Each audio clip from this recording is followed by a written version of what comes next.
setiap laki-laki yang mencoba menggagahi saya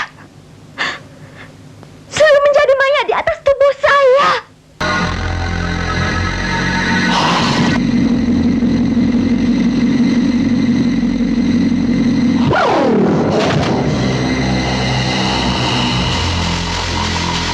Sepengetahuan saya, tanda merah itu artinya darah. Baiknya hati-hati menjelang pernikahannya.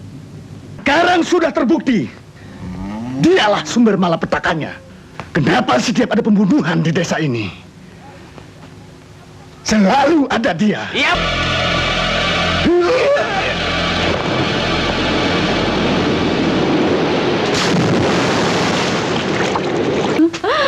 Dilihat dari lukanya,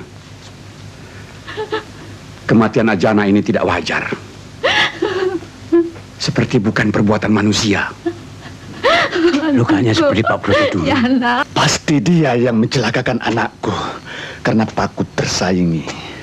Pernikahan Berdarah adalah sebuah film bergenre horor yang dibumbui aksi laga yang menawan. Dirilis tahun 1987, film produksi PT Garuda Film ini disutradarai oleh Toro Margens, dan dibintangi oleh bintang-bintang ternama dari tanah air dan negara jiran Malaysia.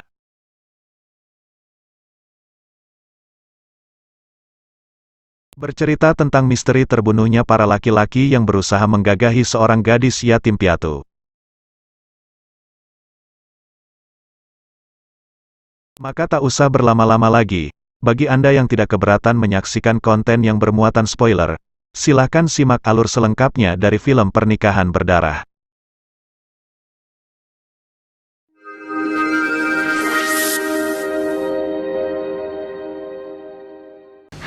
Badrowi, mau apa kamu? Mana Broto? Malam ini, aku sudah sah jadi istrinya. Tolong, jangan ganggu kami lagi. Justru pada malam pernikahan ini yang aku tunggu. Biar Broto merasakan betapa sakitnya kehilangan kau. Seperti aku. Film dimulai dengan sosok Badrowi yang nekat menyatroni rumah Sulastri, perempuan yang dicintainya tepat di malam pernikahan Sulastri. Badrowi bahkan nekat menganiaya Broto suami Sulastri, serta membawa lari Sulastri. Namun aksi Badrowi diketahui penduduk desa hingga akhirnya Badrowi pun dihabisi penduduk desa. Juragan Subraja, salah satu tokoh masyarakat di sana, turut emosi dengan aksi Badrowi. Juragan Broto kemudian memerintahkan anak buahnya membuang Badrowi ke jurang. Seret dan buang ke jurang pinggir desa. Biar bangkainya dimakan binatang buas.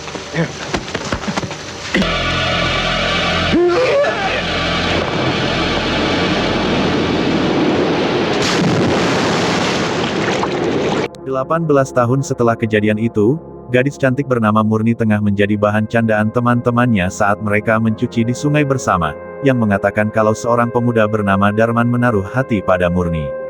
Darman juga menitipkan sebuah kalung yang indah untuk diberikan pada Murni, sebagai ungkapan rasa sukanya.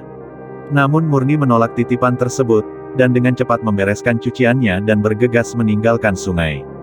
Hal tersebut tentu saja membuat Darman yang diam-diam mengintip, menjadi kecewa. Dalam perjalanan pulang, Murni sempat berpapasan dengan Sujana, anak juragan Subraja yang baru saja menyelesaikan pendidikannya di kota.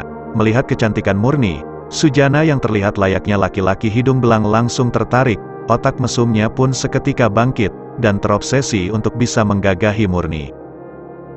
Murni sudah punya tunangan belum? Ya, setahu saya belum, Den. Dan dia memang kembangnya di desa sini. Dan akulah yang harus memetiknya. Pantes, Den. Cocok. Keesokan harinya Murni diajak Mbok Mirah, perempuan tua yang mengasuhnya, menghadiri hajatan di rumah Juragan Subraja yang tengah menyambut kedatangan anaknya. Setelah beberapa saat berbasa-basi, Mbok Mirah mengatakan kalau dirinya akan membantu di tempat tersebut, dan menyuruh Murni pulang terlebih dahulu. Sujana yang mendengar suara Murni, kemudian diam-diam mengikutinya, hingga saat sampai di semak yang sepi, Sujana nyaris memperkosa Murni. Namun belum sempat Sujana menuntaskan syahwatnya, Sujana tiba-tiba tewas secara misterius. Adapun Rahman, seorang santri muda secara tak sengaja menemukan mayat Sujana dengan luka di leher, Bertepatan dengan itu, seorang penduduk yang kebetulan lewat langsung menyangka kalau Sujana tewas di tangan Rahman, dan menyebarkan ke seluruh desa yang membuat Rahman nyaris dihakimi penduduk desa. Beruntung Kiai Buhori, ulama di kampung tersebut yang juga guru Rahman, datang tepat waktu. Kiai Buhori meneliti luka di leher Sujana, dan memastikan kalau luka tersebut bukan disebabkan oleh manusia, dan sudah barang tentu bukan Rahman juga pelakunya. Karenanya Kiai Buhori meminta Rahman dibebaskan dan mengajak bersama-sama menyelidiki apa penyebab Sujana meninggal dengan mengenaskan. Dilihat dari lukanya, kematian Ajana ini tidak wajar. Seperti bukan perbuatan manusia. Lukanya seperti Pak Broto dulu. Pak Kiai, Siapa? janji untuk menyelidiki Anakku. siapa pembunuhnya dan apa latar belakangnya. Juragan Subraja tetap berkeyakinan kalau Rahmanlah yang telah membunuh anaknya. Ditambah keterangan anak buahnya yang mengatakan Rahman dan Murni sering terlihat jalan berdua layaknya sepasang kekasih. Maka Juragan Subraja semakin yakin kalau alasan Rahman menghabisi nyawa anaknya adalah karena takut tersiingi dalam mendapatkan hati Murni. Sebagai pembalasan, Juragan Subraja kemudian memerintahkan anak buahnya untuk juga menghabisi Rahman. Pasti dia yang mencelakakan anakku karena takut tersaingi. Maka saat di suatu siang Rahman tengah mengantar Murni, Kosim, salah satu anak buah Subraja, berhasil membuat Rahman pingsan dan membawa kabur Murni serta berusaha untuk memperkosanya. Namun sama seperti Sujana, Kosim pun tewas secara misterius sebelum berhasil melakukan aksinya. Rahman yang lagi-lagi berada di tempat kejadian membuat warga semakin yakin kalau Rahman adalah otak di balik semua pembunuhan itu. Beruntung, Kiai Buhori kembali menyelamatkan Rahman yang hampir dihakimi penduduk desa. Sekarang sudah terbukti, dialah sumber malapetakannya. Kenapa setiap ada pembunuhan di desa ini, selalu ada dia? Kalau tidak diselesaikan sekarang, entah siapa lagi di antara kita yang akan jadi korban. Apakah Pak Braja lupa bahwa kematian yang aneh juga dialami oleh Broto? Saat itu Rahman masih kecil. Kiai Buhori meyakinkan kalau tidak ada alasan menuduh Rahman sebagai pelaku pembunuhan, karena jika dilihat dari luka di leher Sujana juga Kosim, luka tersebut sangat mirip dengan luka yang menyebabkan kematian ayah Murni 20 tahun yang lalu, di mana saat itu Rahman masih kecil. Karenanya Kiai Buhori berani bertanggung jawab untuk Rahman, dan mengajak baik Subraja atau penduduk lain untuk tidak gampang terhasut berita yang menyesatkan, dan sama-sama menyelidiki misteri penyebab kematian dua orang penduduk desa mereka. Saudara-saudara, perbanyaklah ibadah, ya. Dan saya minta saudara-saudara lebih hati-hati dengan kejadian-kejadian dan hasutan yang menyesatkan, ya. Setelah kejadian demi kejadian mencekam yang baru-baru itu terjadi, Murni jadi sering sakit-sakitan dan berhalusinasi didatangi oleh makhluk-makhluk yang menyeramkan. Hal tersebut tentu saja membuat Mbok Mirah cemas dengan keadaan Murni. Khawatir kondisi Murni kian memburuk, kemudian Mbok Mirah berinisiatif untuk mengungsikan sementara Murni ke rumah pamannya, demi kesehatan dan keselamatan Murni. Akhir-akhir ini Mbak perhatikan kamu sering gelisah dan ketakutan. Sebaiknya kamu tertirah saja di rumah pamanmu. Saya sendiri tidak tahu, Mak. Apa sebenarnya yang terjadi pada diri saya? Suatu siang Rahman menemui Mbok Mirah dan menanyakan penyebab kematian Pak Broto, ayah Murni, yang dikatakan Kiai Buhori penyebabnya sangat mirip dengan Sujana maupun Kosim. Meski ragu, Mbok Mirah kemudian menceritakan kejadian beberapa tahun lalu saat secara tiba-tiba Pak Broto tewas di depan Sulastri yang saat itu tengah hamil besar. Sulastri yang tak mengerti dengan apa yang membuat suaminya tewas, tentu saja sangat terpukul. Ditambah Sulastri sering merasakan hal-hal yang aneh dalam dirinya. Selang beberapa saat Sulastri pun menyusul tewas setelah melahirkan seorang bayi perempuan yang Mbok Mirah beri nama Murni.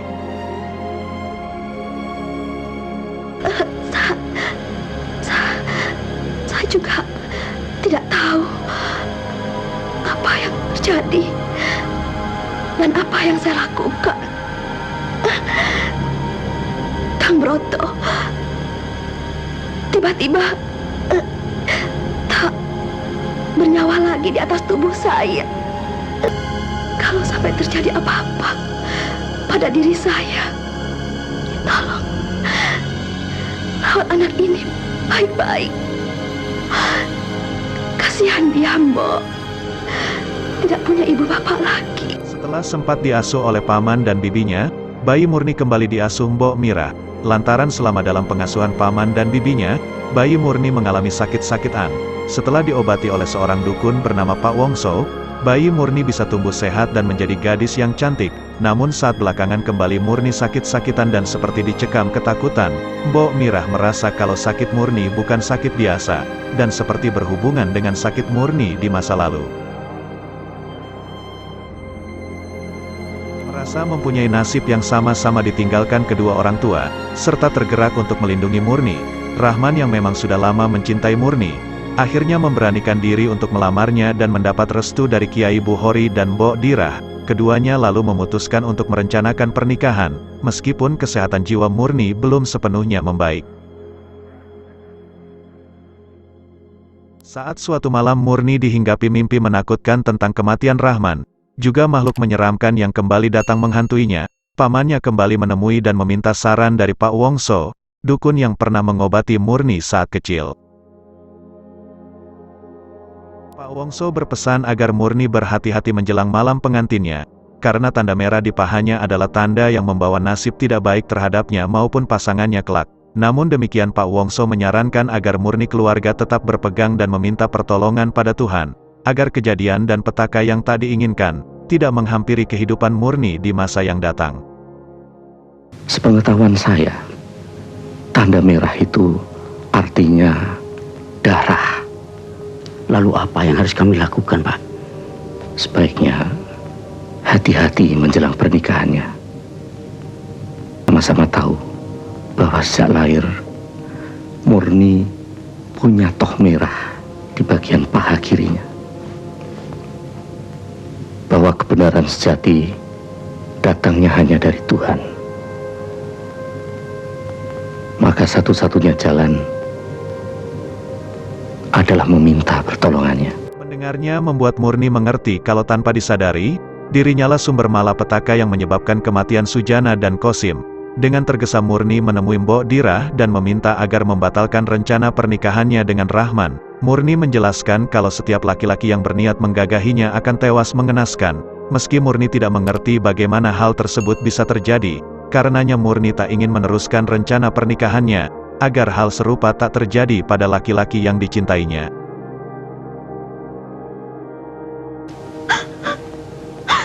Setiap laki-laki yang mencoba menggagahi saya selalu menjadi mayat di atas tubuh saya. Saya takut, Mak. Saya takut peristiwa itu akan terjadi juga pada Kak Rahman. Dan saya tidak mau itu terjadi. Melihat nasib Murni membuat Mbok Mirah merasa terenyuh.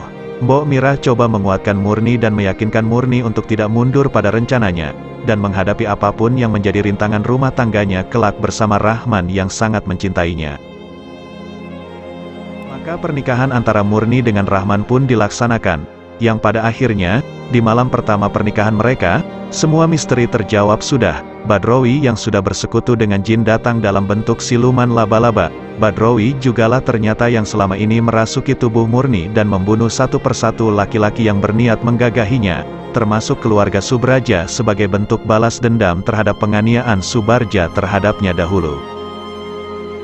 Namun saat akan kembali merasuki tubuh Murni, Badrowi terpental dikarenakan salah satu lengan Murni yang tak sengaja menyentuh kitab suci.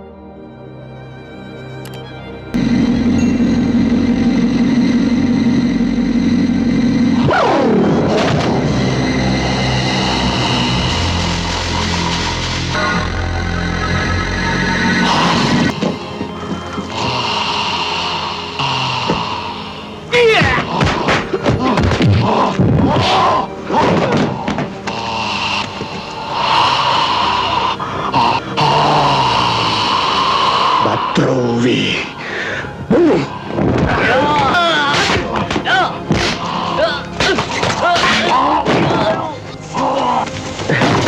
Jangan. Insya Allah, dengan ridho Tuhan, Rahman bisa mengatasinya. Karena dia bukan Badrowi, tapi jin yang berbentuk manusia. Hingga akhirnya setelah melalui perkelahian yang sengit, dan dibantu doa Kiai Buhori, Rahman berhasil mengalahkan jin yang menyerupai Badrowi.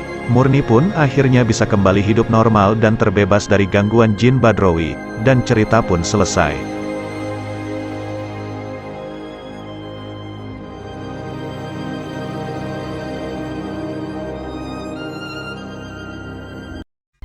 To change your